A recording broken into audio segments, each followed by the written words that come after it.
আসসালামু আলাইকুম গাইজ। আজকের আধুনিক যুগে আমরা যখন পকেটে স্মার্টফোন নিয়ে ঘুরি তখন কল্পনা করাও কঠিন যে পৃথিবীর প্রথম কম্পিউটারটি ছিল একটি বিশাল হল রুমের সমান বড়। প্রযুক্তির এই বিস্ময়কর বিবর্তন একদিনে হয়নি।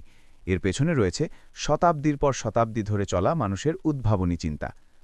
কম্পিউটার শব্দটি আদিতে কোনো যন্ত্রের নাম ছিল না। যারা জটিল গাণিতিক হিসাব করতেন তাদের বলা হতো হিউম্যান কম্পিউটার। কিন্তু মানুষের পক্ষে বড় বড় হিসাব নির্ভুলভাবে করা ছিল সময় সাপেক্ষ এবং ক্লান্তিকর। এই সমস্যার সমাধানের চিন্তা থেকেই জন্ম নেয় যান্ত্রিক গণনাকারী যন্ত্রের ধারণা, চার্লস ব্যাবেজ ও অ্যানালিটিক্যাল ইঞ্জিন। 1837 সালে ব্রিটিশ গণিতবিদ চার্লস ব্যাবেজ প্রথম এমন একটি যন্ত্রের পরিকল্পনা করেন যা নিজে নিজেই হিসাব করতে পারবে। তিনি এর নাম দিয়েছিলেন অ্যানালিটিক্যাল ইঞ্জিন। যদিও তৎকালীন প্রযুক্তির সীমাবদ্ধতা এবং অর্থের অভাবে তিনি এটি তৈরি করে যেতে পারেননি, তবে তার নকশায় আজকের কম্পিউটারের মৌলিক কাঠামো যেমন মেমোরি এবং প্রসেসর বিদ্যমান ছিল। এ কারণেই তাকে কম্পিউটারের জনক বলা হয়। দ্বিতীয় বিশ্বযুদ্ধ এবং এনিয়াকের জন্ম। কম্পিউটার তৈরির মূল গতি আসে দ্বিতীয় বিশ্বযুদ্ধের সময়। 1943 সালে মার্কিন সেনাবাহিনী যুদ্ধের প্রয়োজনে কামানের গোলার নির্ভুল পথ বা ব্যালিস্টিক ট্র্যাজেক্টরি দ্রুত গণনা করার জন্য একটি শক্তিশালী যন্ত্রের প্রয়োজনীয়তা অনুভব করে। এই লক্ষ্যেই পেনসিলভেনিয়া বিশ্ববিদ্যালয়ের দুই প্রতিভাবান বিজ্ঞানী জে প্রেসপার একার্ট এবং জন মাউচলি কাজ শুরু করেন। অবশেষে 1945 সালে তৈরি হয় পৃথিবীর প্রথম পূর্ণাঙ্গ electronic digital computer ENIAC, electronic numerical integrator and computer. ENIAC আজকের কম্পিউটারের মতো লিকলিকে ছিল না। এটির গঠন ছিল রীতিমতো বিস্ময়কর।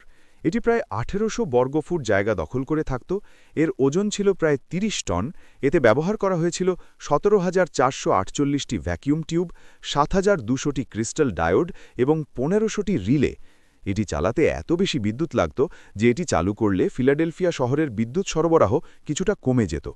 এনিয়াকের হার্ডওয়্যার পুরুষরা তৈরি করলেও এর আসল প্রাণভোমরা অর্থাৎ প্রোগ্রামিংয়ের কাজটি করেছিলেন 6 জন অকুতভয় নারী গণিতবিদ, কেই ম্যাকনাল্টি, বেটি জেনিংস, ফ্রান বিলাস, মেরিলিন মেজার, রুথ লিটারম্যান এবং বেটি হোলবার্টন।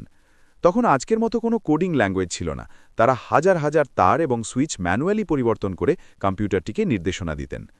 1946 সালের সেই দানবীয় এনিয়াক যে পরিমাণ হিসাব করতে কয়েক ঘণ্টা সময় নিত, আজকের একটি সাধারণ স্মার্টফোন তার চেয়ে কয়েক লক্ষ গুণ দ্রুত কাজ করতে পারে। কিন্তু সেই বিশাল যন্ত্রটি না থাকলে আজকের কৃত্রিম বুদ্ধিমত্তা বা ইন্টারনেটের এই রাজত্ব হয়তো কখনোই সম্ভব হতো না। পৃথিবীর প্রথম কম্পিউটার তৈরির ইতিহাস আমাদের শেখায় যে প্রয়োজনীয়তাই উদ্ভাবনের মূল চাবিকাঠি। যুদ্ধের ময়দানে ধ্বংসের হিসাব করতে যে যন্ত্রের জন্ম হয়েছিল, আজ তা মানব সভ্যতাকে অজানাকে জানার এবং নতুন কিছু গড়ার অসীম ক্ষমতা দিয়েছে।